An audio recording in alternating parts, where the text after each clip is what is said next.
All right, Aileen. So here's your dialogue scene. Je peux vous dire que je suis un très bon chasseur. Ha! Je peux vous dire que je suis un très bon chasseur. Ha! Je peux vous dire que je suis un très bon chasseur. First thing I would say is that you want to make sure your posing is strong. I feel like you're struggling a bit with getting the character to look more fluid, like a drawing like this. I feel all the I feel all the pieces, and you don't need to be so focused on the pieces of your characters, right? I feel that, I feel this, I feel everything sort of disjointed. It feels like everything is just broken off into cylinders and rough shapes. What you need to do is be able to make that into a fluid shape, right? I know you're just doing roughs here, but long lines are always good. If you can bring a long line from the top of the head down to the foot, just simplify things so that they're not into little broken units like it's a maquette, an articulated maquette. Then you can start building out the shapes. And curves are probably more favorable, even though you might have a break in something. It's more appealing in a cartoon character to have curves rather than straights, because then it looks very wooden. And then you just, just even as a quick, simple rough like this, it feels a little more unified, right? The head here, and then you can think about the spine. So if that shape is going up, where is the spine? So that might adjust where your head is going to go. So, I mean, we're looking at that versus that. I know it's just a breakdown, but it looks like you're doing that a lot here, just trying to figure out things. So don't be afraid to make those. I mean, there is a constructive element to cartoons, but it can become too much of a cumbersome quality to your work. Here, again, go for that. Hello, give me that. Why isn't it giving me? Oh, it's because it's off. Simple line, simple line. Feels like his head is coming off his body a little bit too much. So I want to bring that head down for him, so he feels like he's getting taller in shape. And here you can see where you have a nice curve here, and then here you got a nice S curve to oppose it, right? And then keep those curves reflecting, the energy of the line work that's describing the form. Again, this is a straight. You can probably put a curve here, and it would be softer and look more appealing. And then the tail, whatever. So just, you want to get those nice drawings that are very exciting to look at. Even in rough stage you can get them. Think of this as one unit. Think of it as a kidney or a flexible peanut, if you have to break it down, rather than breaking it down so much.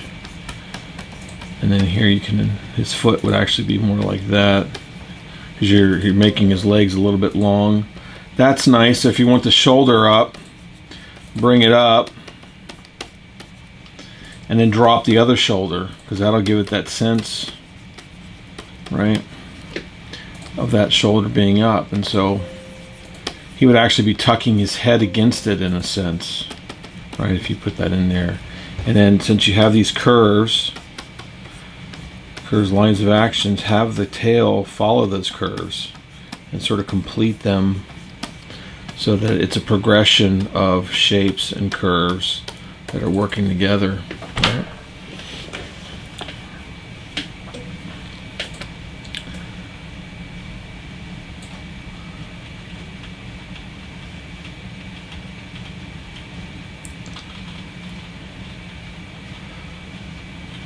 And this is the movement here. I would want to get a nice, since you're landing on this pose here.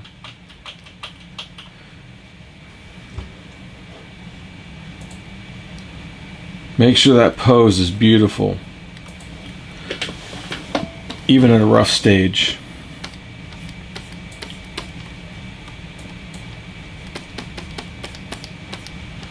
And bring his hands up. His thumb would actually be on the other side. His whole body can be, since you're seeing so much of him twist and turn, lift his foot off the ground a little bit, perhaps. Bring this down. Now it's good that you got the head related squarely to the face. That's working nicely, and it's nice that it's tipped forward. I just feel like it's a bit too...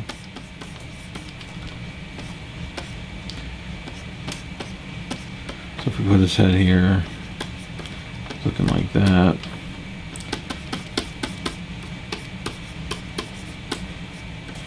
Bring it back on itself. I don't know. Anyhow, just you want to, whatever you're going to do there, whatever, you got to work on those poses. Really work on those poses to make sure they are working together well structurally and beautifully. So I feel like here you could get a little bit more energy. Like this, he could go big in the jump. So if in the jump he's like this, rather than sort of soft pedaling it up, bringing it up like that.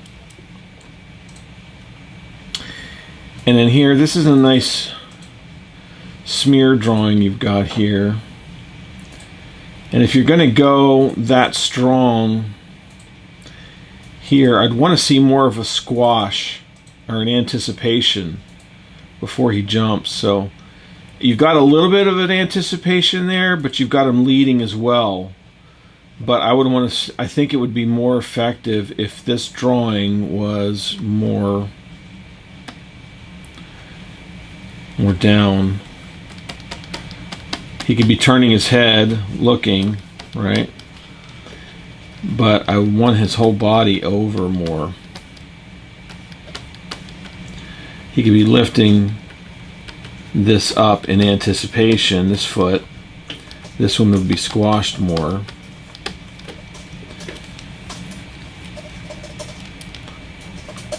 His hands could be pulling down a little bit as he's getting ready to go over.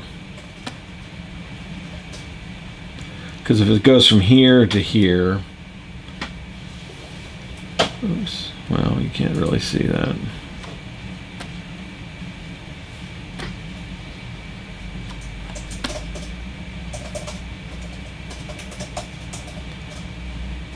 I would even push it maybe even further.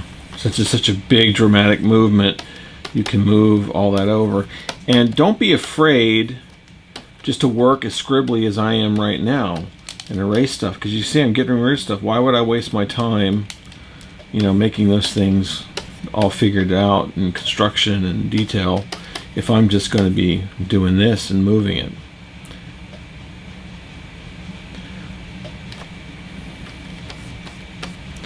So you just play it back and forth until you want it, got it to where you want it, and then he jumps over. I'd probably have a little bit more drag here, because if you have two drawings, you want one favoring the drag and then one favoring the leading. So here I would do the leading, which is what you've got, but I would have more of a sense of drag on this hand here. And even because it's such a big movement,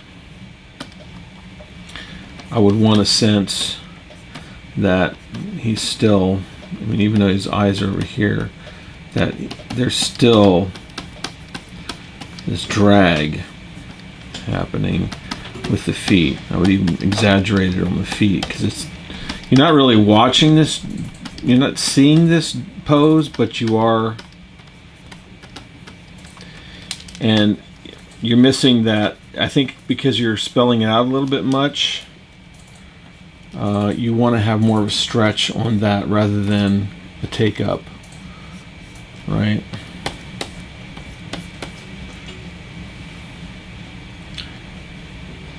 because you need that stretch. You feel it? You feel that stretch? So here, his right, his left foot, squatch. There, you feel that stretch? That's really nice. And then on this one, that one would work. This drawing here would work.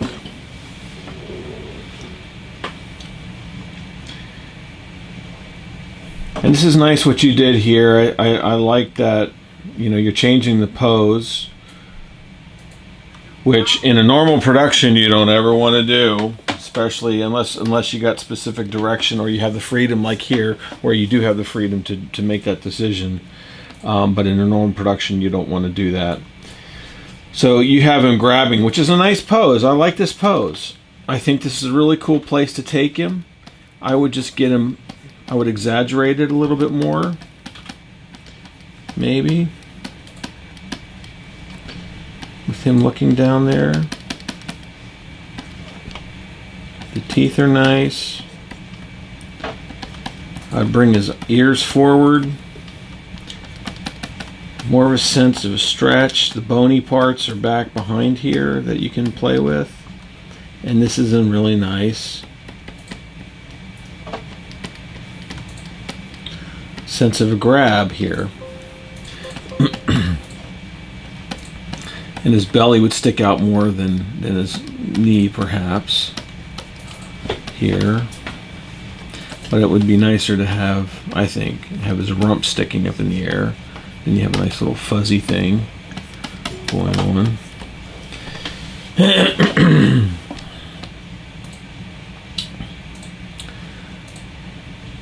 But the one thing you're missing is this. I want this to be held for longer, because here he's got to open it and then he sees it's gone. So he would be more down in this pose when he opens his hand to look at it, and then he realizes he's gone.